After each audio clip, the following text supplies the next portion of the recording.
Okay, welcome back to Low Country Lawn. We've had quite a bit of rain here in the southeast. Obviously, I backed off the watering because we've been getting so much rain. Remember, zoysias probably only need about 1 inch of water per week, counting the rainfall. There's nothing I can do if it rains more than 1 inch in a week, aside from shut my sprinklers off for a while. What that has done is set the conditions ripe for a little bit of fungus to come into the yard. So what I'm going to go ahead and try out in this video is this Immunox antifungal treatment right here. No, it's not quite the granular, the Lesco Storm 2G or Heritage G or any of that. I'm going to put some of that on in the fall. I just wanted to try this and see if it works. I already had it, so I want to spray it on and see how well this works to help control some of the fungus. So let's talk a little bit about what this Immunox helps cover as far as fungus that it treats.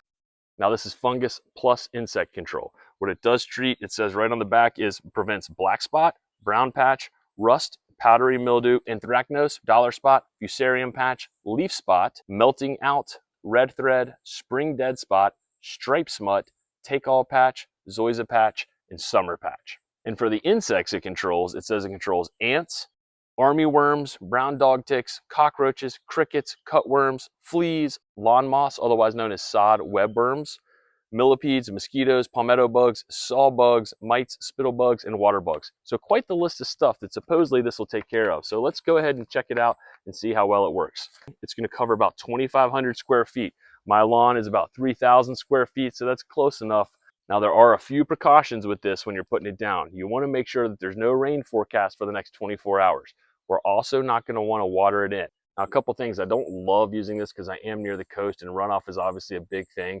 So you want to be really careful not to use it on a day when it's really windy so that potentially it doesn't blow as you're applying it into any of the storm drains or any of that and then runs off into the water source. It's really, really harmful to aquatic animals. You also want to make sure that there's no rain forecast for the next 24 hours so that it doesn't wash it off and potentially run off down into the drains as well. Again, we want to limit or eliminate as much of the runoff as possible when using this, just like any pesticide or herbicide there.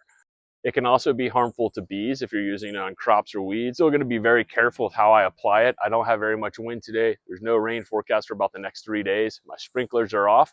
I'm not going to water it in, and I'm going to keep it really low to the ground when I apply it so that hopefully I don't have any runoff there. So I just want to be really careful with that and let you know what you're working with to make sure you take the appropriate precautions there, not to hurt the environment or any of the local animals or anything.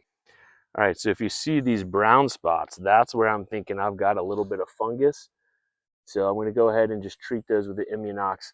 My grass isn't really stressed out, so it's not going to hurt anything, and I think only it's going to help. I'm not exactly sure why I've got that. It just popped up over the past few days. So this is what we're going to treat. I'm going to do the whole yard, but this is the target area I'm looking to see if it actually has effective results.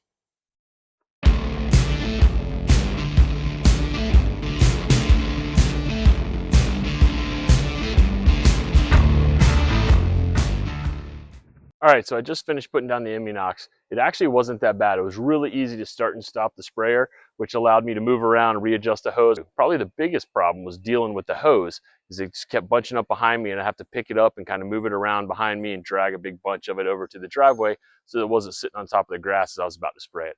But other than that, it seemed to go on really well. One bottle seemed to cover actually probably a little more than 2,500 feet. I did about 3,000 and I still got a little bit left, and I had the water on full blast and I had the sprayer on full blast. So all in all, we'll take a look at it here in a couple of weeks. We'll see how well it seems to take care of any sort of fungus problems or insect problems I've got, and I'll report back with an update. All right, so it's been a couple of weeks since I put down the Immunox, and it had good results. I was really happy with the way it worked out. Most, if not all, the fungus has gone away. Now we have continued to have quite a bit of rain.